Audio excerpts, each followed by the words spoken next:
दोस्तों, the great pyramid of Giza जो दुनिया का सबसे बड़ा पिरामिड है, जब ये बना था तो इसकी हाइट 482 फीट थी, लेकिन अभी जब हम लोग इसकी हाइट की बात करें तो वो 449 फीट है। तो कैसे इसकी हाइट इतनी ज्यादा कम है, तो इसको हम लोग जानेंगे आगे वीडियो में। और आज से कुछ सालों पहले रिसर्चर्स की एक टीम ने the great pyramid of Giza के अंदर एक टनल के थ्रू एक रोबोटिक कैमरा भेजा।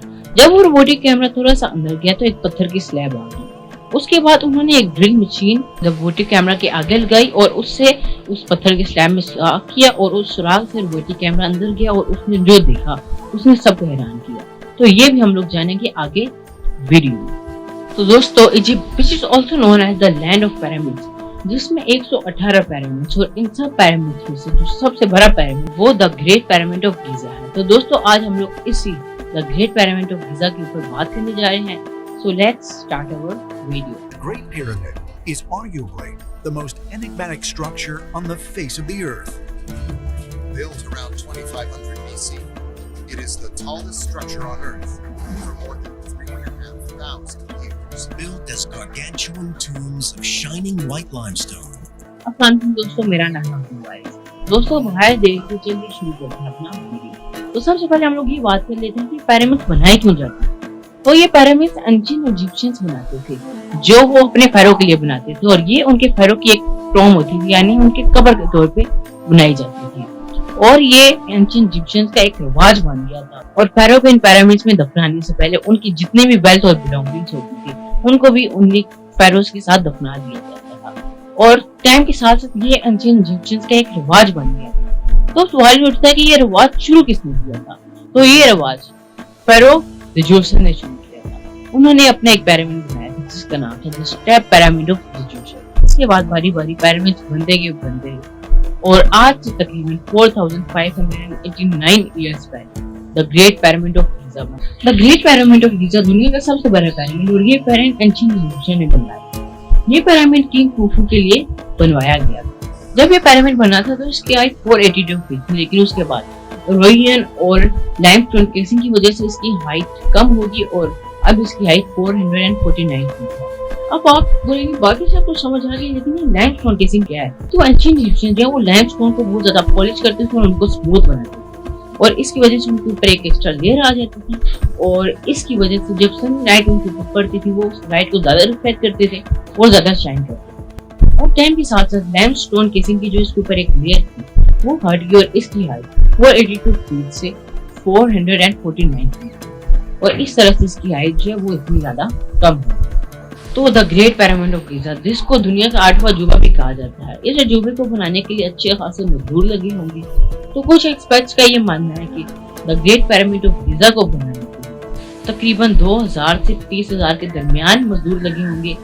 एक ग्रीक हिस्टोरियन हेरोडोटस का ये मानना है कि 1 लाख मजदूर लगे थे the great pyramid of Giza को बनाने के लिए। और आजकल के जो मॉडर्न इजिप्टोलॉजिस्ट हैं वो ये कहते हैं कि तकरीबन 20,000 लेबर्स लगे होंगे the great pyramid of Giza को बनाने के लिए। अब मैं ये बार बार ये टर्म क्यों यूज करूं कि लेबर्स को फोर्स किया गया था, क्योंकि कुछ ऐसे ठोस एविडेंस मिले जिनकी वजह से मैं ये कह रहा हूँ, जिनमें से सबसे ज्यादा एक्यूरेट और रीजनेबल एविडेंस की है कि the great pyramid of Giza के आसपास के उसके आसपास के गांवों से कुछ इंसानों के फॉसिल्स मिले। तो जब इन फॉसिल्स के ऊपर डीप रिसर्च की गई तो इनकी हड्डियों में बहुत ज्यादा मारने की और तशद्दुद करने के निशान थे, जिनसे रिसर्चर्स ने ये अंदाजा लगाया कि इनके ऊपर बहुत ज्यादा जुल्म किया जाता था, इनको फोर्स किया जाता था पिरामिड बनाने।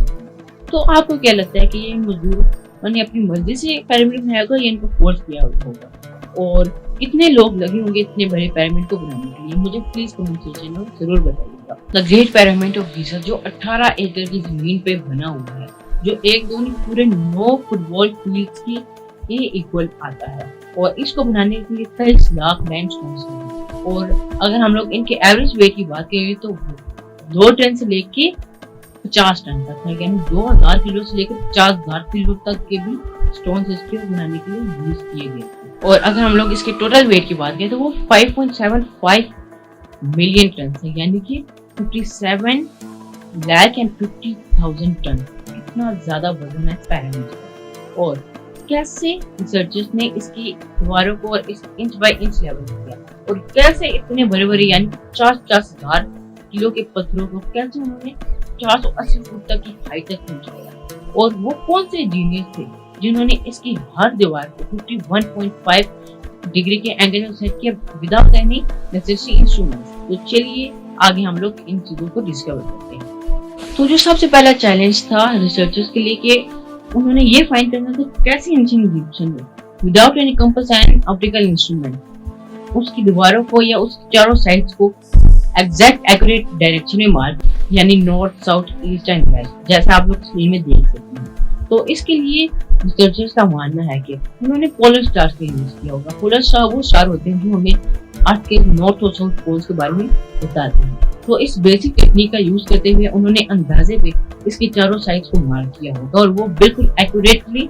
मार्क हुई है। उसके बाद सेकंड जो चैलेंज आता है रिसर्चर्स के लिए कि उन्होंने बगैर किसी रेजर लेवल या होगल लेवल कैसे 18 एकड़ की जमीन को लेवल किया, क्योंकि अगर जमीन का लेवल जरा सा भी आउट हो तो ये इतना बड़ा अजूबा जरा से टाइम भी उसके ऊपर नहीं टिक सकता। तो रिसर्चर्स का ये मानना है कि उन्होंने इस 18 एकड़ की जमीन के चारों ओर खुदाई की होगी और उसके अंदर पानी भरा होगा और एक साइड के पानी के लेवल दूसरे साइड के पानी के लेवल के साथ मैच किया होगा। अगर इन दोनों के पानी का लेवल मैच कर गया तो यानी जमीन लेवल है, अगर मैच न किया तो छीनी और हथौड़ों की मदद से वो उन जमीन को काट के लेवल करते थे और इस तरह से उन्होंने ना ये पूरी 18 एकड़ की जमीन को लेवल किया होगा। उसके बाद जो तीसरा चैलेंज था कि उन्होंने कैसे इतने बड़े पत्थरों को बगैर किसी ग्राइंडर या जैक हैमर के स्क्वायर और रेक्टेंगल की शेप दी।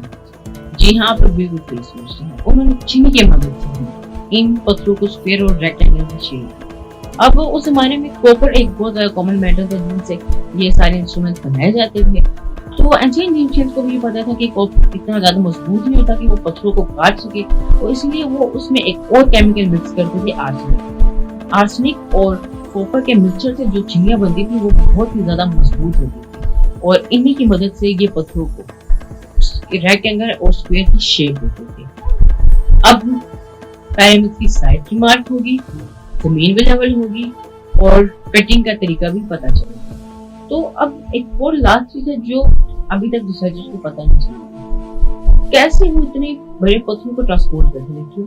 क्योंकि जो लैम्पस्टोन्स यूज हुए हैं पिरामिड ऑफ गिज़ा को बनाने के लिए वो पिरामिड के आसपास से नहीं लिए बल्कि वो पिरामिड से 250 किलोमीटर दूर तोरा के मुकाम से लिए गए थे। और रिसर्चर्स का ये मानना है कि उन्होंने तोरा और गिज़ा के दरमियान जो रिवर है उसका फायदा उठाया और उसके थ्रू ये बड़ी बड़ी शिप्स के ऊपर ये पत्थर लादते थे और उससे इनको ट्रांसपोर्ट करते थे। और रिसर्चर्स का ये मानना है कि एट द टाइम एक पत्थर को कैरी करने के लिए 500 से 600 मजदूरों की आर्मी लगती थी, क्योंकि अक्सर पत्थर 50,000 किलो के भी होते थे। लेकिन अभी तक ये सिर्फ एक अंदाजा है, लेकिन अभी तक ट्रांसपोर्ट का जो एग्जैक्ट मीडियम है वो अभी तक किसी को पता नहीं चला। अब एक लास्ट प्रॉब्लम है कि एंशिएंट इजिप्शियन ने कैसे इतने बड़े बड़े पत्थरों को 480 फुट तक की हाइट तक पहुंचाया।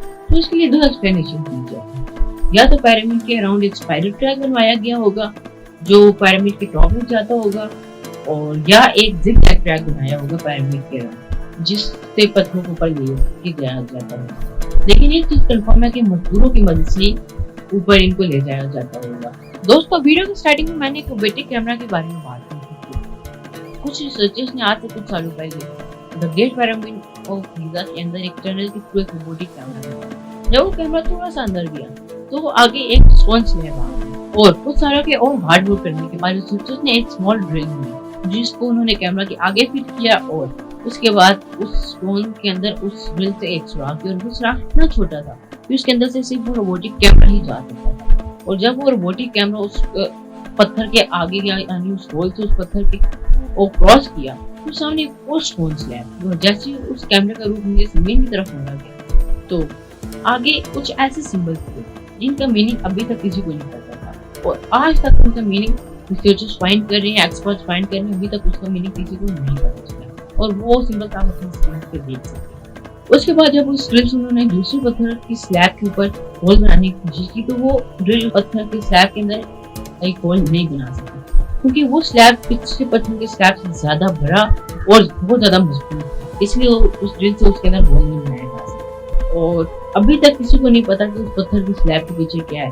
एंड आई होप कि आगे आने वाले कुछ सालों में ऐसी टेक्नोलॉजी डेवलप हो जाएंगी जिसकी वजह से उस पत्थर की स्लैब के अंदर भी होल बना के एक रिमोट कैमरा अंदर जा सके और हम लोग देख सके कि उस पत्थर की स्लैब के पीछे ऐसी क्या चीज छुपी हुई है। दोस्तों ये थी आज की हमारी वीडियो जिसके अंदर हम लोग the great pyramid of Giza को डिस्कवर किया कि कैसे ये बना, इसको बनाते हुए क्या मुश्किलें पेश आई। तो मुझे उम्मीद है कि आप लोगों को मेरी वीडियो पसंद आई होगी। आप लोगों से अगली दफा मिलता है एक नई इंटरेस्टिंग वीडियो के साथ। तब तक के लिए अल्लाह हाफ़िज़।